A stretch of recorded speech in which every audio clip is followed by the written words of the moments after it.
Welcome to this edition of China Trends. I'm Chen Ying, reporting from Belgrade, Serbia. In May this year, Chinese President Xi Jinping paid a state visit in Serbia, his second visit in just 8 years. Over recent years, the relationship between China and Serbia has reached historical new heights. Today, I'll be speaking with Marina Ragus, Deputy Speaker of Serbian Parliament and Chair of Foreign Affairs Committee.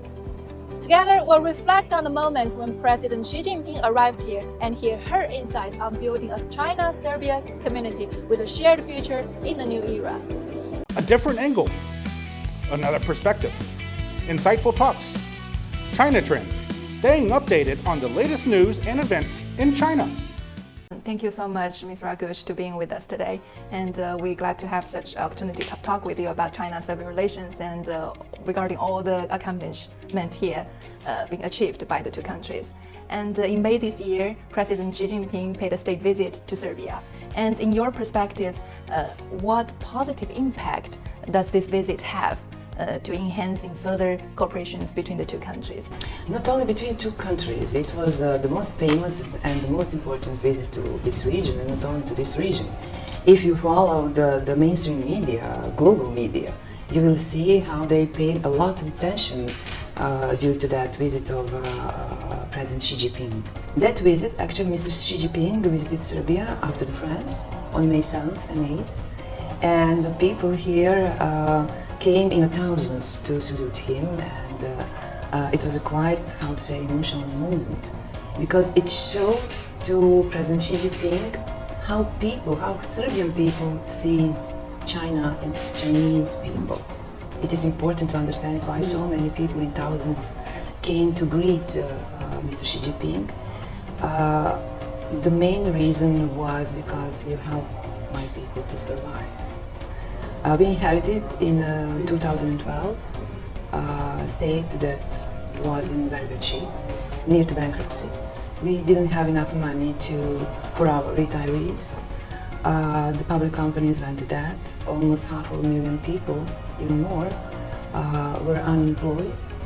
And it was a very tough situation for Serbia back then. And there is a great example, for example, Habis in Smederevo, the history of in that time Hastil and then Habis.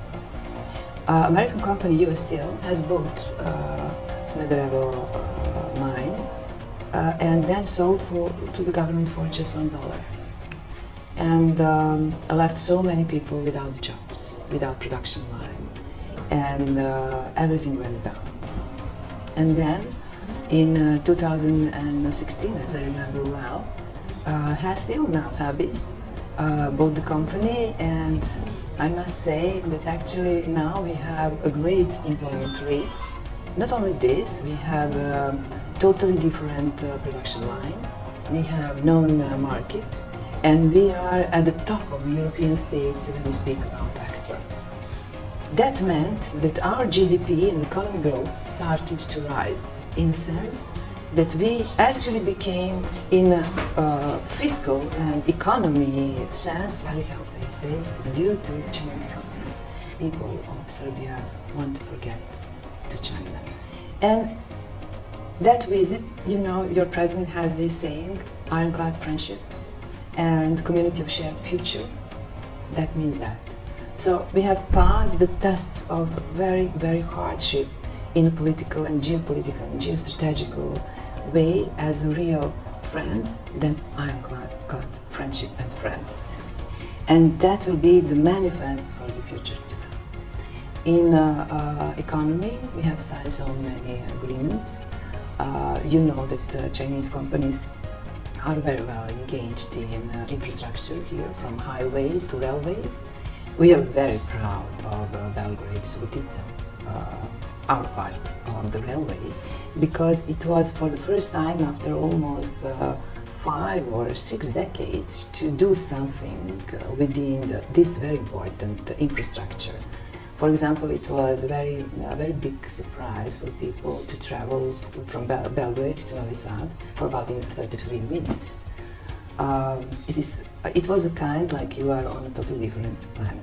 For example, my colleagues from the region, from the countries that are EU countries, asked me, is it true that you have such a fast speed trains and railways? and that trains goes in such a speed. When I said yes, it is, they asked me to come and to try that in Europe.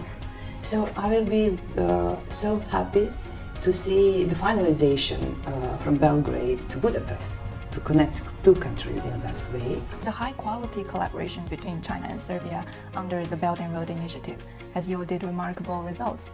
And could you please share with us some landmark achievements on this cooperation? Latest, we have signed the agreement for the first time for the Belgrade Metro, and that will be dreams come true after 70 years for people, because Belgrade as a capital is not to compare to Beijing, but it is a very big city, and we have still problems with our traffic. And I think that still people do not believe that will happen, as many other projects, such as high speeds, etc. But a few days ago, the first lot, I think it was signed. We will have 3 lines, and there will power of China, of course. So many great central tunnel beneath the central of Belgrade is about to be built. It is very, how to say, challenging issue to do. Of course, we have signed for the power plant, green agenda, we mustn't miss that. Power plants and hydro plants. And I think that for me, personally, among these very concrete and very worth economy agreements, because it impacts our GDP. We have doubled our GDP since 2012, and we have progressively noticed economy growth.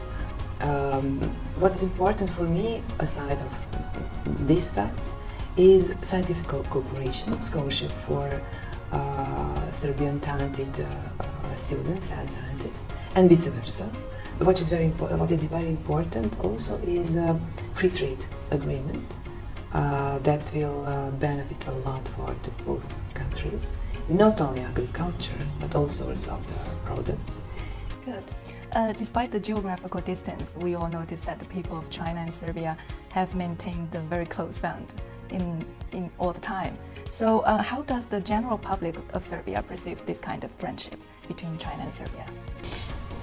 It happens to me all by chance to launch a TV series, Three Body. That was for a long time, first time for public in Serbia when we speak about culture and cinematography, for example, to follow a very famous Chinese series from the scientific novel trilogy. Personally, I have read the first book, Three Body, and I'm just in the middle of Dark Forest. I like it a lot, I must say. And that will be the first series, and we will have a Chinese cultural center here, which brings together and closer, due to your embassy and your excellencies, bring closer people of Serbia and China to understand at first philosophy, the way of thinking, because at the entrance of Chinese Cultural Center, and it was built on the ground where Chinese embassy was once upon a time, the embassy that was bombed during the NATO aggression. At the entrance you have Confucian Lao Tse, and usually it is always kind of interesting for me to see my colleagues, MPs, to know the differences between those two schools of thinking. I saw some kids, they are learning calligraphy, and within the calligraphy they are learning all the rest that comes. So that this kind of understanding each other culture through cuisine to philosophy is something that is a process, very strong process here. I see. And President Vučić has stated that Chinese investment and cooperation have significantly advanced Serbia's economic and social development while also improving the living standard of its people. So how would you assess China's investment and cooperation here in Serbia? As you can see, for example, when we speak about roads, and those roads are in a greater percent signed by Chinese companies here in Serbia, just to show you, in kilometers. In 2012, we have only 6.1 kilometers of built roads in Serbia. from 2013 to 2023, because this year still lasts, only in 10 years, you can see 445 kilometers of roads. That means full profile of roads. That also means a full working power, building, rebuilding, and building these roads. This means connectivity. We actually connected south to the north to the south, west to the east of Serbia. Connect people, make for the economy much easier. We bought 5 high-speed trains from China. Now we signed agreement for the metro in Belgrade.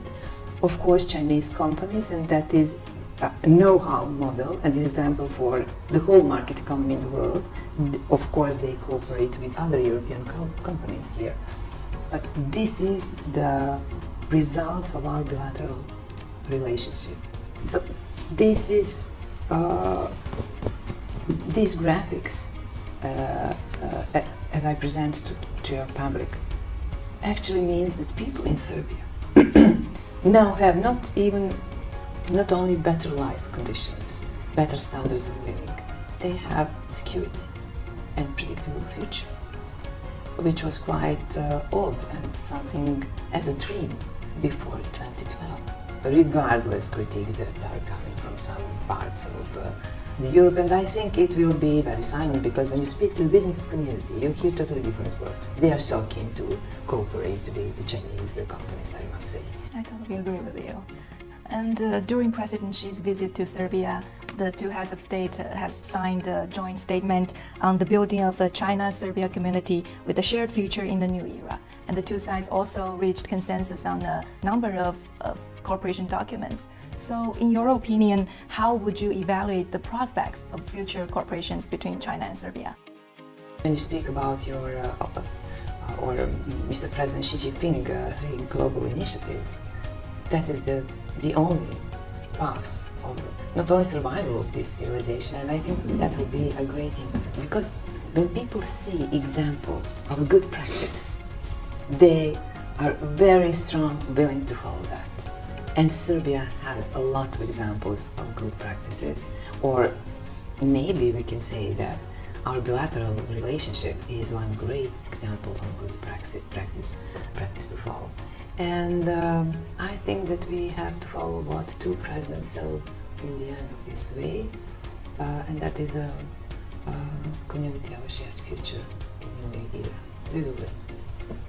Thank you so much, Ms. Ragus. Thank you so much for Thank you. today.